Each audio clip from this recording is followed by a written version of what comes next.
Hakim Wahyu Iman Santoso dapat kejutan ulang tahun dari para fans. Keberanian Wahyu Iman Santoso, Ketua Majelis Hakim pada persidangan yang menjatuhkan vonis 1 tahun 6 bulan penjara untuk Richard Eliezer, belakangan menjadi sorotan publik.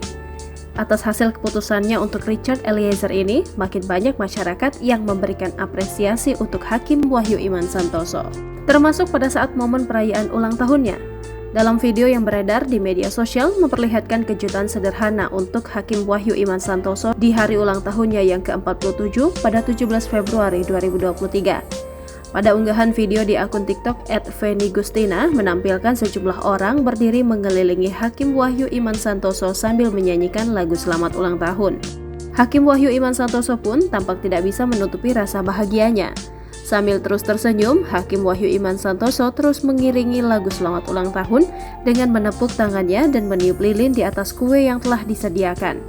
Sontak saja, postingan tersebut ramai dikomentari oleh netizen yang turut melayangkan doa terbaik untuk Hakim Wahyu Iman Santoso.